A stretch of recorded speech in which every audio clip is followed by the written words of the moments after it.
오늘 2020년 우리 첫 주일 새벽 예배에 올라오신 우리 사랑하는 성도님들께 오늘 사도 바울이 데살로니가인의 교회에 축복한 하나님의 은혜와 하나님의 평강이 우리 모든 교우들에게 함께 하시기를 주의 이름으로 축복합니다. 우리 2020년 한 해 정말 하나님께서 우리로 하여금 기도의 자리에 올라올 수 있도록 계속해서 마음 주시고, 또 올라온 우리 성도님들 기도하는 것마다 또 소망하는 것마다 하나님께서 다 친히 세밀하게 간섭하시고 또 응답해 주실 줄 믿습니다. 이제 오늘부터는 우리가 새벽마다 데살로니가 전서 또 후서를 살펴보려고 합니다.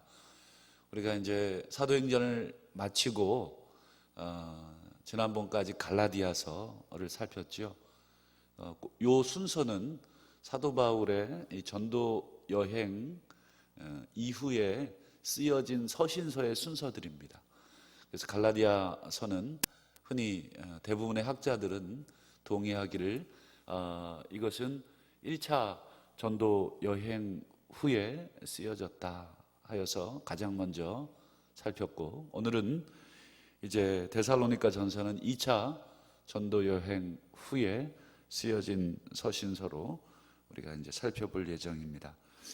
벌써 이제 사도행전을 우리가 마친 지 꽤 오래돼서 이제 이게 어느 지역에 어디쯤 붙어 있는가 좀 슬슬 또 헷갈리실 것 같아서 한번 지도로 이 위치를 잠시 한번 살펴보도록 하겠습니다. 우리 지도를 하나 보여주시면, 여러분 잘 보이시나요? 예, 잘 안 보이시는지 모르겠는데 오른쪽 위에 보시면 여러분 안디옥이라고 보이시죠? 오른쪽 위에 거기가 이제 시리아에 있는 수리아라고 하기도 하고 이 시리아에 있는 안디옥입니다. 여기에서 이제 쭉 진행을 해서 어디로 가냐면 이제 다소, 사도 바울의 고향이기도 하죠. 다소, 그 다음에 더베, 그 다음에 루스드라, 그 다음에 여기에는 이제 크게 빠지긴 했는데 이고니온도 여기 그 사이에 있습니다. 이고니온, 그리고 비시디아에 있는 안디옥, 이렇게 해서 갔다가 어디로 갑니까? 예, 무시아라고 하는 곳으로 가는데, 여기서 이제 지도에서는 잘 안 보이시는데 이 드로아 보이시나요? 드로아 가운데 위쪽, 예, 드로아보다 약간 위쪽에 있는 땅이 무시아 땅인데요. 거기에서 어디로 올라가려고 했냐면 비두니아 지역으로 가려고 했습니다. 그런데 비두니아 지역으로 성령께서 자꾸 못 가도록 여정이, 그쪽으로 올라가는, 북쪽으로 올라가는 여정이 자꾸 막혔습니다. 그래서 이제 드로아로 다시 내려와서 환상을 보게 되죠. 그래서 여러분 본 환상이 마게도냐 사람 하나가 나타나서 건너와서 우리를 도와달라 해서 이제 건너가게 됩니다. 그래서 네아폴리 이렇게 지나서 빌립보, 그 다음에요 데살로니가, 그 다음 밑으로 내려가면 베레아, 쭉 내려가면 아덴, 고린도, 뭐 이런 지명이 나오죠. 이게 바로 이제 2차 전도 여행의 일정이 되겠습니다. 그래서 터키 남부로 해가지고 지금의 이제 그리스 땅 초입까지 해서 쭉 한 바퀴 이렇게 크게 돌게 됩니다.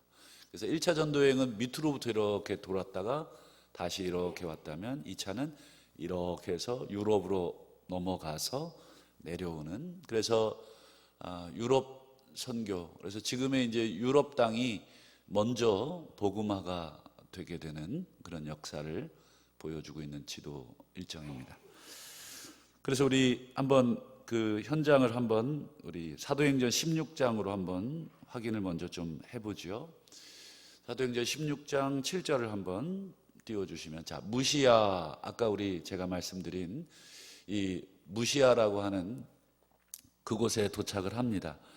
비두니아로 가고자 했었다. 무시아보다 위쪽 지역을 말하는데 그쪽으로 가고자 했었는데 예수의 영, 성령이 허락지 않네요.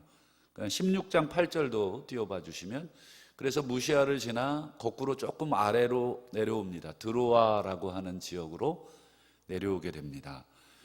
그래서 16장 9절도 보시면 드로아에서 환상을 봅니다. 그래서 밤에 환상이 바울에게 보이니 마게도냐 사람, 이게 마게도냐 유럽 사람인데요, 마게도냐 사람 하나가 서서 그에게 청하여 이르되 마게도냐로 건너와라. 해협이 있어서 배를 타고 건너가야 합니다. 그래서 우리를 도우라 하는 이 환상을 보게 됩니다. 그래서 바울 일행이 어떻게 합니까? 10절도 한번 보실까요? 바울이 그 환상을 보았을 때 우리가 곧 마게도냐로 떠나기를 이제 힘썼다. 이는 하나님이 저 사람들에게 복음을 전하라고 우리를 부르신 줄로 인정함이러라. 비두니아 지역으로 원래 가고 싶었는데 자꾸 막히고, 또 드로아에서 환상을 보는데 마게도냐 사람이 건너와라. 그러니 정황적으로 여러분, 사람 상황을 따라서 하나님의 뜻을 우리가 분별하기도 하지요. 우리가 어떤 일을 열심히 준비하고 계획하고 우리가 그것을 얻고자 애를 쓰는데 자꾸 안 얻어질 때, 응답이 안 될 때가 있죠. 그때는 여러분 환경을 보셔야 합니다. 그래서 새롭게 열리는 길, 그쪽이 하나님의 뜻일 가능성이 아주 높습니다. 그래서 여러분, 오늘 사도 바울 일행도 자신들이 계획한 것이 자꾸 막혔을 때 억지로 가지 않고 그 환경에 따라, 그래서 이 마게도냐 환상이라고 하는 그 환경을 하나님이 열어주셔서 그쪽으로 넘어갑니다. 그래서 우리 이제 지도가 아니라 11절을 한번 볼까요? 우리가 드로아에서 배로 떠나, 배를 타고 떠나야 되는 해협이기 때문에 사모드라게로 직행, 사모드라게는 이제 섬입니다.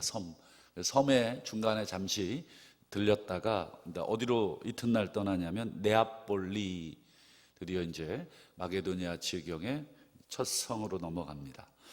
그리고 12절도 띄워보실까요? 네아폴리에서 어디로 가냐면 빌립보로 바로 갑니다. 빌립보가 이제 훨씬 더 큰 거점지였기 때문에 그쪽으로 바로 넘어가고, 그래서 여기 보면 빌립보를 어떻게 설명하냐면 마게도니아 지방의 첫 성이다. 이때 첫이라고 하는 것은 뭐 가장 으뜸이 된다, 이런 의미도 가지고 있습니다. 그리고 또 로마의 식민지다. 그래서 리틀 로마라고 불리는 퇴역 군인들, 전쟁을 치룬 군인들을 로마 황제가 살고 있는 로마에 그대로 두었을 때 좋은 점도 있지만 여러 가지 문제들도 있었습니다. 왜냐하면 다들 이 군 장성 출신이기 때문에 자칫 황제의 반감을 갖게 되면 여러분, 그 군 장성들을 따르는 부하들이 있어서 자칫 반란을 일으키게 되면 바로 이 황제의 코앞에서 반란이 일어날 수 있는 위험이 있기 때문에 이 빌립보라고 하는 이 퇴역 은퇴 장교들이 머무는 도시를 만들고, 거기에는 거의 로마와 똑같은 혜택을 주는 그런 도시를 만들어서 그곳을 빌립보 지역으로 삼았습니다. 그래서 이 성에서 이제 수일을 유하다가 그 다음 17장 1절로 한번 쭉 가보시면, 이제 빌립보 사역을 마치고 그들이 암비볼리, 아볼로니아 이렇게 되어 있습니다. 여기는 이제 사도행전에는 기록이 없습니다만 지금도 이제 이 지역에 이제 성지순례를 가보신 분들은 그냥 바울이 이 두 도시를 지나갔다, 그 도시를 관통하고 있는 도로가 있습니다. 우리로 얘기하면 서울에서 부산까지 관통하는 도로가 이제 경부고속도로지 않습니까? 경부고속도로에 이제 그 도로를 쭉 타고 가다 보면 이제 천안, 대전, 그다음은 잘 모르겠네요. 그다음 구미 이런 데인가요? 그다음에 이렇게 거점 도시들이 있지 않습니까? 이것처럼 그 당시에 이제 로마가 군수물자, 그다음에 이제 전쟁에 필요한 도로를 잘 닦아놨습니다. 로마는 이제 길을 잘 닦아 놓기로 유명하지 않습니까? 그래서 이제 이 도로들을 이제 따라서 나 있는 그 도시들이 암비볼리, 아볼로니아 이런 도시들입니다. 그래서 이 도시를 지나서 어디에 도착하냐면 이 데살로니가라고 하는 이 도시에 도착하게 됩니다. 그래서 그 도시의 이름이 이제 비아라고 하는 게 이제 도로라는 뜻인데 비아 아그나티아 이렇게 부릅니다. 그래서 우리로 번역하면 그냥 아그나티아 도로, 고속도로 이런 정도의 의미가 되겠습니다. 그래서 이것까지가 이제 사도행전 16장부터 17장 초반까지 여러분 데살로니가로 가게 된 바울 일행의 배경이고 그리고 경로였습니다. 오늘은 이제 데살로니가 이제 2차 전도 여행에 데살로니가 본론으로 들어가기 전에 개략적으로 데살로니가 교회에 왜 바울이 편지를 보냈는지, 여러분 편지의 내용을 보면 그 교회가 가지고 있는 문제점들이 뭔지가 대략적으로 나오겠죠. 그래서 오늘 이 편지 전체를 살피기 전에 개략적으로 이 교회가 가지고 있는 문제가 무엇인가 하는 것만 오늘 살피도록 하겠는데요. 먼저 1장 6절을 한번 보시면 또 너희는 많은 환난 가운데 성령의 기쁨으로 말씀을 받아 이렇게 돼 있죠. 여기 보면 너희는 많은 환난 가운데 있다. 여기서 이 데살로니가 교회가 가지고 있었던 환난, 이게 뭘까 했을 때 대부분의 이 학자들은 이 유대교로 인한 이 핍박, 이것을 말하는 것이다 하고 보고 있습니다. 좌우간 이 데살로니가 교회도 역시 사도 바울이 복음을 전했고, 복음을 바울이 전하는 곳마다 유대인들이 바울을 괴롭혔죠. 그 이유는 뭐예요? 유대교와 다르게 복음을 전한다 하는 이유였죠. 어쨌든 이 유대교의 많은 환난 가운데서도 바울이 떠난 직후이지만 데살로니가 교인들은 갈라디아 교인들처럼 이 개종을 하거나 또는 잘못돼서 야단맞기보다는 이 데살로니가 이제 뒤에 보시면 알지만 바울이 굉장히 칭찬합니다. 내가 너희를 생각할 때마다 하나님께 감사하고 기도할 때마다 너희를 기억한다. 그러면서 막 너희의 믿음의 역사, 사랑의 수고, 소망의 인내 이런 것들을 바울이 막 쭉 얘기하면서 오히려 갈라디아 교회는 굉장히 날카롭게 책망을 하고 그들이 잘못된 것들을 무섭게 비판을 했다면 데살로니가 교회는 상당히 칭찬을 많이 합니다. 물론 그렇다고 문제가 없는 것은 아니다. 그 중에 두 번째 문제를 한번 4장으로 한번 화면을 통해서 보시죠. 4장 3절 어떤 문제가 있냐면 하나님의 뜻을 이제 바울이 설명하면서 너희의 거룩함이라 곧 음란을 버려라. 그리고 4장 4절 각각 거룩함, 존귀함으로 자기 아내 대할 줄을 알아라. 4장 5절 하나님을 모르는 이방인처럼 세욕을 따르지 마라. 공통적인 게 뭐지요? 3절에도 음란, 4절에는 거룩함, 존귀함으로 배우자를 대해라.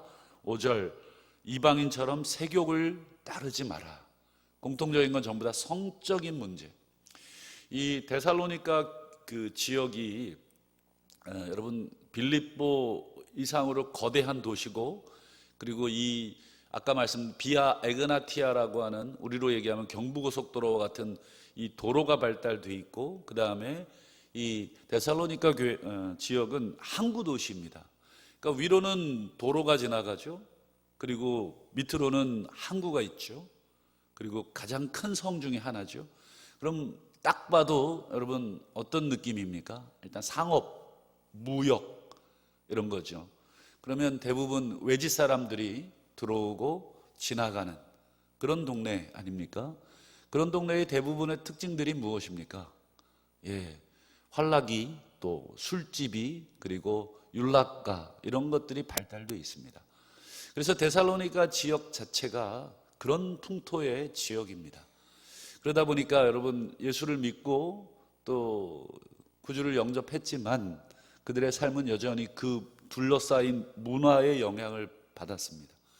그리고 그 당시의 문화가 성적으로 타락을 해도, 타락이라기보다도 성적인 문란함을 이 타락으로 생각하지 않던 문화입니다. 당연한 문화. 마치 여기도 보면 아내를 거룩함과 존귀함으로 대하라, 이 말의 배경에는 뭐가 있겠습니까? 그저 아내를 두고도 다른 여자를 상대해도 뭐 크게 윤리적으로 비난을 받는 문화가 아닌 거죠. 그러니까 소위 말하는 자유연애, 뭐 이런 것들이 팽배합니다. 그러다 보니까 이 데살로니가 이 성도들 안에도 이 교회는 다니는데 그들의 밖에 나가서의 삶은 전혀 거룩하지 않다. 그래서 바울이 하나님의 뜻을 너희에게 말해주겠다. 그것은 곧 거룩함이다. 음란을 버려라. 이것은 바울이 반드시 허용해서는 안 되는, 우리도 저희 최근까지만 해도 이런 일이 없었는데 한국 사회도 여러분 아시는 것처럼 가정이 동성애 이런 문제로 굉장히 많이 시끄럽습니다. 그런 문화들이 이제 아마 우리 자녀들이 성장하면서 만나게 될 문화입니다. 그런 문화 속에서 아이들이 성장하게 되면 이제 그것이 자연스러운 옷처럼 입혀지겠죠. 그러면 여러분, 우리 아이들이 교회 다니는 아이들 중에도 또 동성애에 쉽게 노출이 될 것입니다. 좌우간 이 데살로니가 교회의 문제 중에 하나가 이런 성적 타락의 문화 속에 그들이 노출되어 있고, 그것이 왜 문제냐? 전혀 문제의식을 못 느끼면서 살고 있다는 것이 문제였습니다. 또 세 번째도 한번 보시면 4장 15절입니다. 4장 15절 여기 보시면 우리가 주의 말씀으로 너희에게 이것을 말하노니, 자, 주께서 강림이라는 단어가 쓰이죠. 강림, 그러니까 무슨 뜻이겠습니까? 재림을 말하는 것입니다. 주님이 재림하실 때에 우리 살아남은 자도 자는 자보다, 여기서 잔다라고 하는 것은 이제 성경적 표현으로 죽은 사람을 표현할 때 잔다 이렇게 표현하지 않습니까? 즉 먼저 죽은 사람보다 결코 앞서지 못하리라. 이게 무슨 얘기냐면 재림에 관한 시기, 그리고 재림이 됐을 때 어떤 현상이 일어날 거냐, 소위 말해서 이제 이 재림에 관한 관심이 데살로니가 교회에 상당히 높았습니다. 그래서 성도들 간에 모이면 그런 토론을 막 했습니다. 우리 주님이 다시 오신다고 사도 바울 선생님이 얘기하셨다. 우리가 그 재림을 기다리며 소망을 가지고 이 땅 가운데 살아야 한다. 이것을 이제 잘 배운 거죠. 그런데 그들이 그 재림을 기다리면서 그러면 도대체 언제 오신다냐, 이런 얘기들을 하겠죠. 또 한 가지, 그러면 우리는 살아있어서 주님이 다시 오실 것을 곧 만날 텐데, 그러면 우리보다 먼저 죽은 사람, 이 사람들은 어떻게 된대? 이런 질문이 막 생긴 거예요. 그래서 이제 사도 바울이 잠자는 자들에 대한 이야기를 하게 됩니다. 주님이 다시 오실 때에 잠자는 자들이 먼저 일어나고, 뭐 이런 얘기, 순서를 얘기하고, 그 다음에 여러 가지 얘기들을 쭉 합니다. 그래서 데살로니가 전서보다 후서에 이제 교리적인 그런 가르침인 재림에 관한 가르침이 조금 더 많이 나옵니다. 그래서 후서를 또 보도록 하고요. 마지막으로 하나 더 살피고 말씀 마치겠습니다. 5장 12절 한번 띄워봐 주시죠. 이 데살로니가 교회에 무슨 문제가 있었냐면 지도자에 대한, 리더십에 대한 불신의 문제가 있었습니다. 말씀을 가르치는 자에 순종하지 않고 또는 그들과 하나가 되지 않는 상당히 이 어린 교회였기 때문에 이제 생긴 지 얼마 되지 않은 교회의 특징들이 무엇입니까? 리더십이 명확하지 않다는 것이죠. 저희 교회처럼 전통이 있고 오래된 교회는 시간이 지나면서 어떤 분에게 리더십이 있고 또 누구에게 우리가 순복을 해야 되는지가 자연스럽게 시간이 지나면서 결정이 되지만, 이제 막 개척한 교회라든지 이제 막 생긴 교회들은, 또 그 성도들이 모인 그런 교회들은 이렇게 누가 리더십이 있는 거야. 사도 바울이 있을 때는 사도 바울이 당연히 리더십을 가지고 가르쳤지만 바울이 떠난 이후 그게 문제가 되는 것입니다. 그랬을 때 바울이 그 소문을 듣고 이제 리더십을 본인이 있을 때 세워준 그 리더십에게 바울이 권면하는데, 12절을 한번 보시면, 형제들아 우리가 너희에게 구한다, 이제 요청한다, 부탁한다, 뭐 이런 의미가 있죠. 너희 가운데 수고하고 주 안에서 너희를 다스리며 권하는 자들, 이렇게 되어 있죠. 소위 말해서 리더들을 이렇게 표현하는 것입니다. 너희 가운데서 수고하는 사람, 리더는 수고하는 사람이다. 그리고 주 안에서 너희를 다스린다. 이게 여러분 그냥 다스린다고 하지 않고 주 안에서 다스린다. 여러분 그냥 다스리는 세상의 권력과 다르다 하는 것을 분명히 얘기하고요. 또 하나, 너희를 권하는 자들이다. 이게 바로 리더, 권한다라고 하는 게 여러 가지 의미가 있겠습니다. 권면하고 또 위로하고, 이게 리더의 역할인데, 그런 자들을 너희가 어떻게 하랍니까? 알고. 그래서 안다는 건 뭐냐면 그냥 이렇게 인식하고 이런 뜻이 아니라 대접하고 인정하고 알아주라는 것이죠. 그리고 그들의 가르침에 순복하고 복종하라 하는 의미가 있습니다.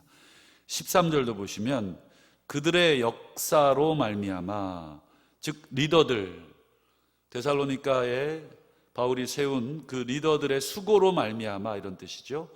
사랑 안에서 가장 귀히 여기라. 여러분, 리더를 가장 귀히 여기지 않는다면 그 피해는 고스란히 성도들에게 오는 것을 잘 알고 있기 때문에 그렇습니다. 지난번에도 말씀드렸지만 학생이나 부모가 아무리 선생님이 자기 판단에 못마땅해도, 여러분 학생이나 부모가 선생님을 존귀하게 대하지 않으면 그 피해는 고스란히 학생과 학부모에게 오게 되는 것입니다. 질서의 차원에서 바울 역시 사랑 안에서 사랑으로 가장 귀히 여기라. 그리고 너희끼리 화목하라. 13절 끝에 보면 바울이 화목하라는 말을 쓰고 있는 이유를 알겠지요. 그러니까 이 크고 작은 이 리더십에 도전하는 문제들이 계속 생긴 것입니다. 대신에 바울은 분명히 얘기합니다. 리더들도 공동체를 위해서 수고하고 사랑으로 주 안에서 다스리고 권면하고 잘 위로하는 그 리더들과 여러분 그런 리더들을 귀히 여기고 그런 리더들과 좋은 관계를 맺으라. 그래서 바울이 디모데에게 보낸 편지에도 보면 잘 가르치는 장로를 배나 존경할 자로 알아라. 그러니까 잘 가르친다라고 하는 게 이 데살로니가 5장 13절의 그 문맥입니다. 정말 너희들을 위하여 수고하고 복음을 위하여 힘쓰는 리더들을 배나 존경할 자들로 알아줘라. 여러분 항상 그렇습니다만 어느 교회든 질서가 무너지기 시작하면 걷잡을 수 없이 붕괴가 됩니다. 그러므로 리더나 또는 그 교인들은 항상 서로 주 안에서 서로 조심하셔야 하고 사랑으로 권면하시고 또 주 안에서 이끌고 이끌림을 받고 사랑과 존경을 받아야 합니다. 그래야 교회 내에 화목함이 유지가 됩니다. 오늘은 여기까지만 살피기로 하고요. 이제 다음 주 내일부터는 또 신년 특별 새벽 기도회라 데살로니가 전서를 잠시 중단하고 한 주 후에 더 살피기로 하고 말씀을 맺겠습니다. 여러분 지상의 모든 교회는 예수 그리스도의 핏값으로 세우신 말씀으로 거룩한 교회지만 여러분 동시에 또 문제점도 많은 교회입니다.